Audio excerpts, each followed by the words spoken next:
Islamophobia now is a part of our psyche. Words such as Arab and Muslim are perceived as threatening words.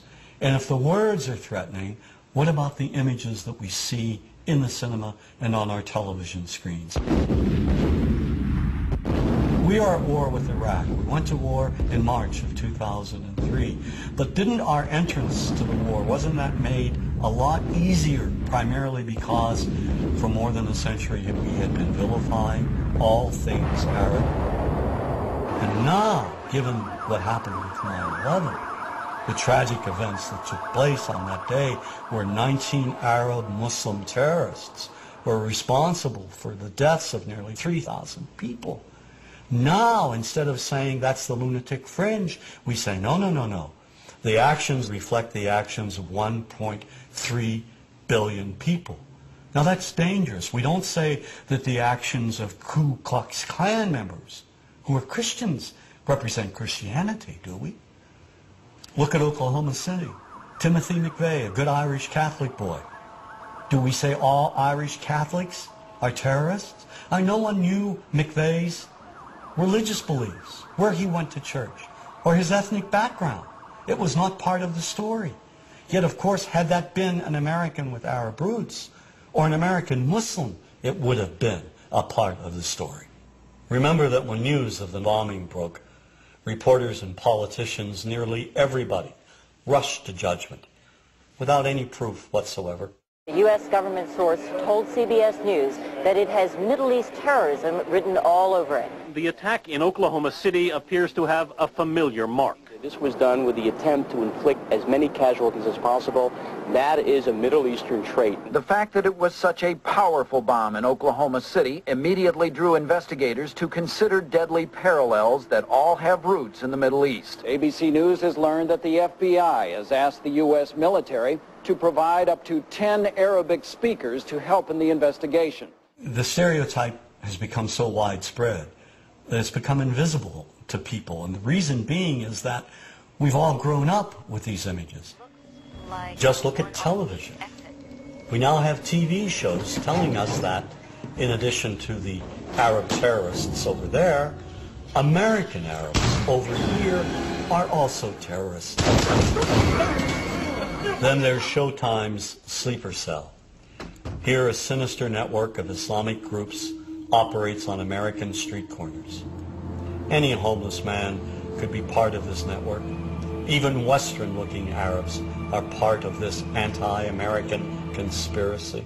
We're at war with America, period. And we're going to win that war by convincing enough Americans through the spread of fear, insecurity, and terror to change their ways. And the best way to teach that lesson is by attacking them where they live, work, and play. And this paranoia runs deep. Just take a moment and flip through some of our most popular religious channels. Islam, a religion of 2 billion members that's growing by 50 million people annually. Nearly every major terrorist network in the world is led by Islamic fundamentalists. Islam is, as we have seen, a religion that teaches the violent subjugation of all non-Muslims. It promises paradise to terrorists and makes the vilest deed a thing of beauty in the eyes of Allah. So when innocent Arabs are killed, when they're bombed, maimed, wounded, when they're tortured in places like Abu Ghraib, is it really any surprise that we don't feel any compassion? Or worse, make light of it? This is no different than what happens at the Skull and Bones initiation, and we're going to ruin people's lives over it, and we're going to hamper our military effort. You ever heard of emotional release? You ever heard of need to blow some steam off?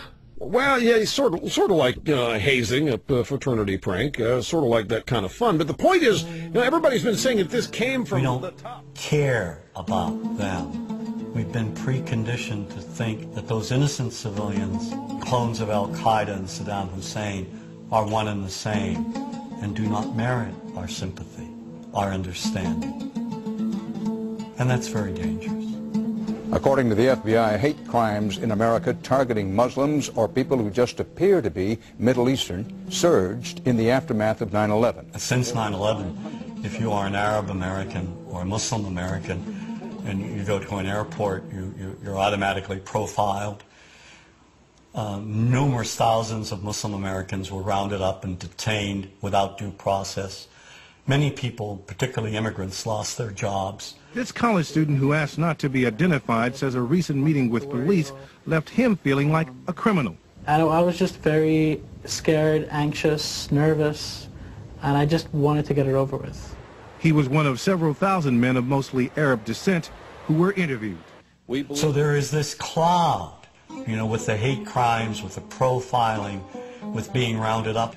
Again, I think this illustrates the power of film, that in spite of the reality, in spite of the material that we know to be true, we still embrace the mythology. The mythology is still a part of our psyches. Stereotypes take a long time to wither away. And for many of us, we're comfortable with our prejudices. We don't want to change. We've grown accustomed to this face.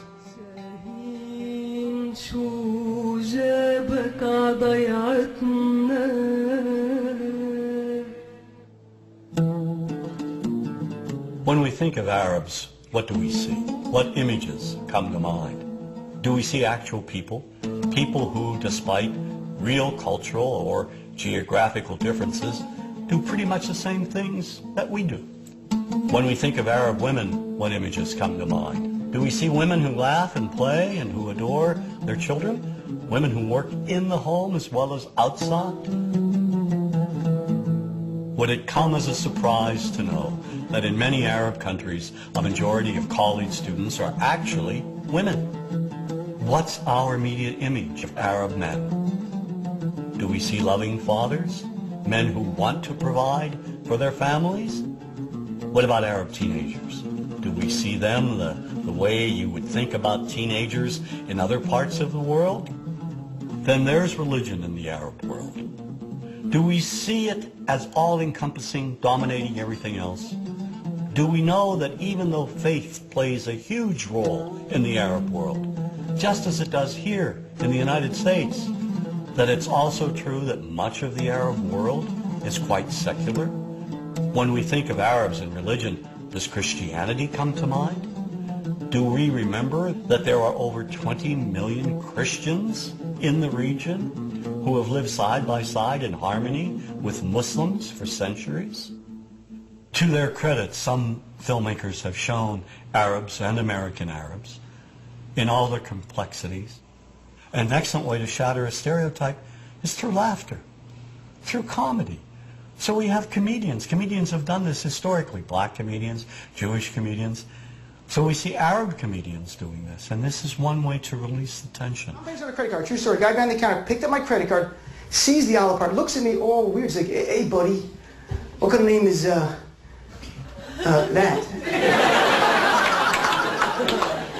I'm like, well sir, it's an Arabic name. He goes, what does this mean? So I'm like, well translate it to English. It means peaceful, friendly Arab. But he's not happy. He goes, yeah, what Arab country is your family from? So I tried the most peaceful, popular one that he would like. So I'm like, we're from the same Arab country that Aladdin is from. To his credit, Michael Moore in Fahrenheit 9/11 in the DVD includes a scene with this comedy coming out. My name really is Ahmed, and I can't fly anywhere. All you white people have it easy. You guys get to the airport like an hour, 2 hours before your flight. Takes me a month and a half. Security's gotten so bad now I just show up to the airport in a G-string. I'm like, how you guys doing? The character I read for was terrorist number 4. Not number 1, not number 2, number 4. And I was already well into my comedy career at this point, so I didn't take it that serious. And I read my lines way over the top. And, you know, it's like, sit down, you will obey, or I'll kill you in the name of Allah, you know, stuff like that. And the director went nuts, and he was like, that was brilliant, Ahmad. Let me see you do it again, but this time with more, you know, Arab, you know how your people are very, you know, he's trying to say that we're angry, and I was just like, okay, angry, is that what you want? Yes, yes.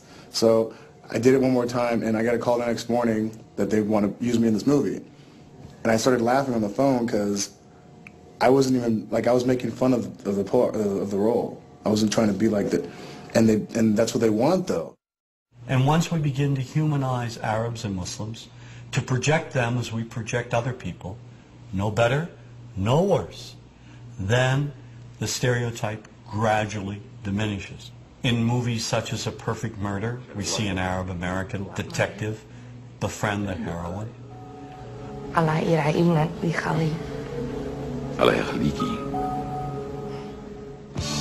Then there's Three Kings, a movie I served as a consultant on.